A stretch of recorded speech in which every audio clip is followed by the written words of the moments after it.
This is the grave of a thinker and social philosopher who died some 2,500 years ago. Largely ignored in his lifetime, he died in relative obscurity, and yet he was to become the single most influential person in Chinese history. He was called Confucius, but thanks to the way that 17th century Jesuit missionaries pronounced his name, we know him as Confucius. The grave is in the city where Confucius was born, Khufu, where there's another remarkable palace and temple dedicated to his memory. Kong Miao, the temple of Confucius, was begun in 478 BCE, the year after the philosopher's death. It gradually expanded into a massive complex with 9 major courtyards and a host of halls. It's an immensely grand setting for the celebration of a humble philosopher who stressed the cultivation of virtue and the development of moral perfection. Respect for others, Confucius believed, was essential for a harmonious life and a harmonious society. To understand something about the man in whose memory all of this was created, I met up with the director of the Kong Miao complex.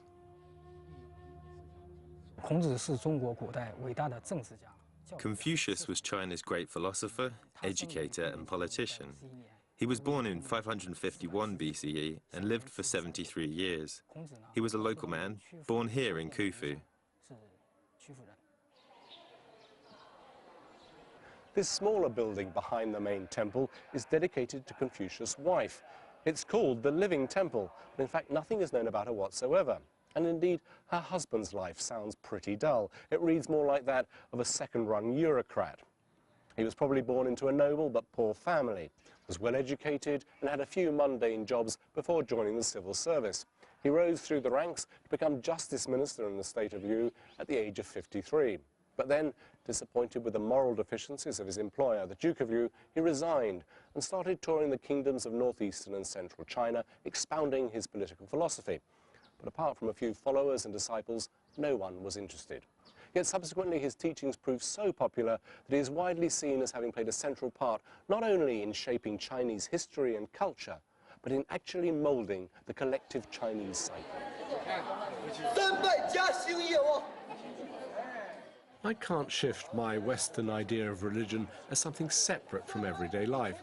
So, as with Taoism, I want to understand whether Confucianism is actually a religion.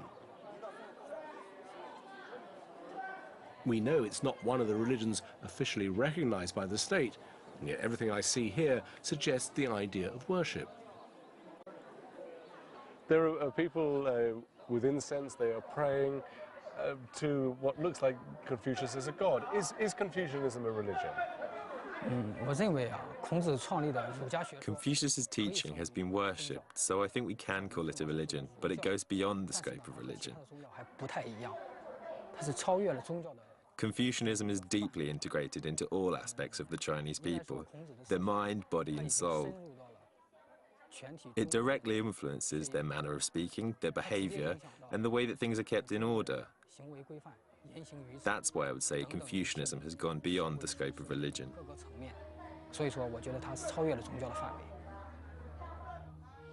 While for maybe more than 300 million Chinese people, Confucianism is not so much a religion as a way of life, amongst them there are perhaps 3 or 4 million for whom Confucianism is truly a religion that excludes all others.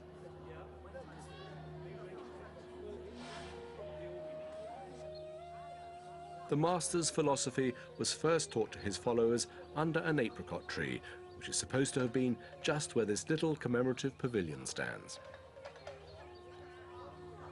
As a Westerner like me, it's not easy to decipher that philosophy, but here are the core elements as I see them. His golden rule was, do not do unto others what you would not have them do unto you. And this applied equally in private and public life. He emphasized the importance of family loyalty, respect of elders and kindness to children. And he saw the family as an ideal model for government. While his popularity occasionally dimmed a little, over the next 2,000 years, Confucius was a constant element in Chinese social and political thought. And this place was always one of pilgrimage and reverence. But then, during the Cultural Revolution, Confucianism was denounced as a feudal ideology. And in November 1966, hundreds of staff and students from the Beijing Normal University came here, ransacked the temple and destroyed thousands of artifacts. 10 years later, the Cultural Revolution was over. Confucius has been reinstated and is once again studied and venerated.